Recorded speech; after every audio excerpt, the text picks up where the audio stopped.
Okay, so a massive new wave of tariffs is about to hit the global economy. And honestly, it's set to rewrite the rules of international trade as we know it.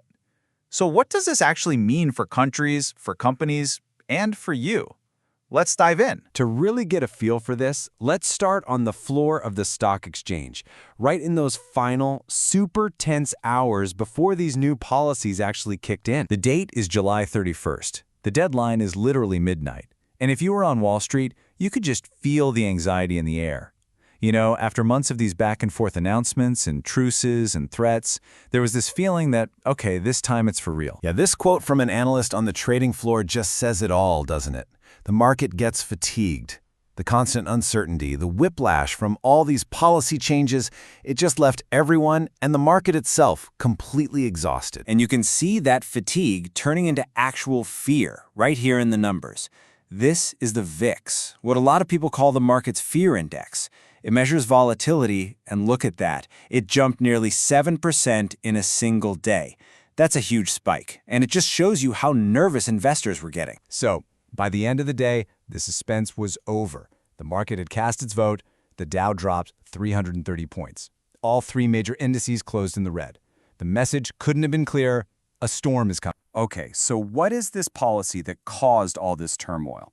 Let's really break down the details of this global tariff shock. Right, so the key thing to understand is this isn't just a targeted tax on one or two countries. No, this is a massive, sweeping policy. It's designed to fundamentally reshape the entire flow of goods coming into the United States. Now, if you just glance at this, you can see it's not a one-size-fits-all thing. Sure, key partners like the EU and South Korea are facing a 15% rate, but then, look at the outliers.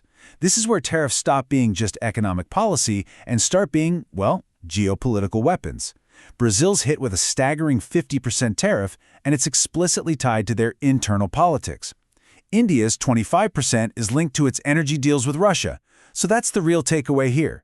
Trade policy is being used as a big, powerful diplomatic hammer. And this is where it gets really surgical. Take a look at the case of copper.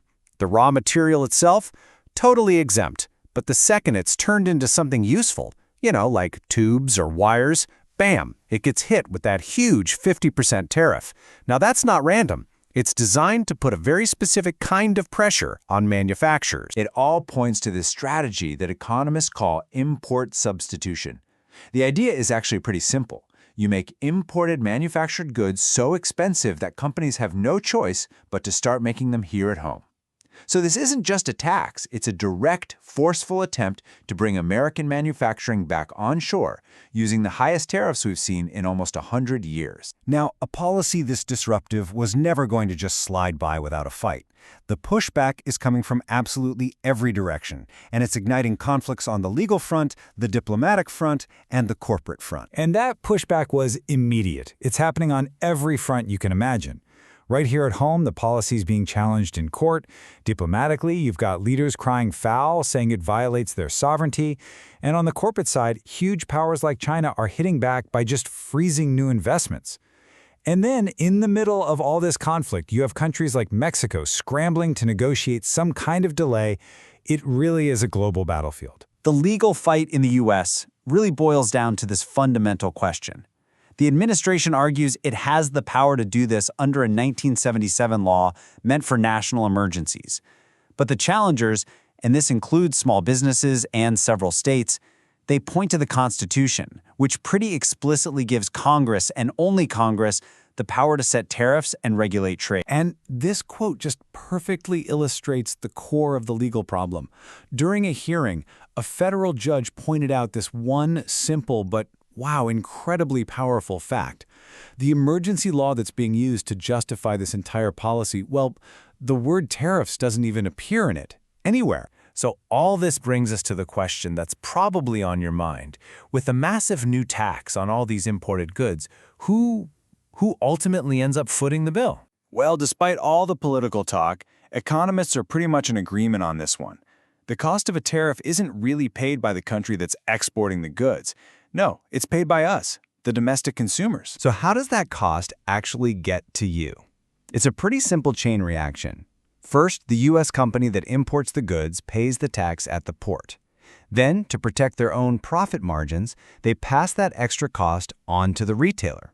And finally, the retailer raises the price on the tag that you see in the store. It's a direct line from the port straight to your wallet. And this quote right here is a huge warning sign. It's from the logistics giant UPS. And what they're saying is that the cheaper inventory, the stuff that companies stockpiled before the tariffs hit, it's gone. The buffer is gone. That means everything coming in now is post-tariff, and prices are about to go up. We're already seeing this show up in the data. The PCE, which is a key inflation number the Federal Reserve watches really closely, it came in hotter than expected for June, climbing to 2.6%. The inflationary pressure isn't a theory anymore. It's already here. And this whole cascade of effects creates this incredibly unstable environment for businesses. I mean, how can you possibly forecast your year when your supply costs are a total moving target? We're seeing auto giants brace for impact, and you've got small businesses with razor-thin margins just being pushed to the brink. And it's not just a domestic issue either. The instability is so bad that it's actively chilling future growth, with China even pausing new investments into the U.S. Which leads us to our final and maybe biggest question. Are we just watching a temporary trade spat play out, or is this the beginning of a fundamental tectonic shift in the global economic order? You know, there's a fascinating paradox at play here. Some analysts are arguing that far from containing economic rivals, these protectionist policies are actually speeding up China's rise. So while investment banks had been predicting China would become the world's biggest economy by, say, 2045, these moves might have just put that timeline on fast forward. For decades, the whole world has been moving toward more openness, more interconnected supply chains. One analyst described this moment as a rupture of the chains of value. Another called it a closing of globalization. It's a direct challenge to the economic thinking that has pretty much governed the world for generations. And so we're left with this massive question. As all the old rules get challenged and the global trade map is literally redrawn before our eyes, are we watching the end of the interconnected world we've known? Or are we actually standing on the cusp of a completely new economic era, with new winners, new losers, and a whole new set of rules for everyone?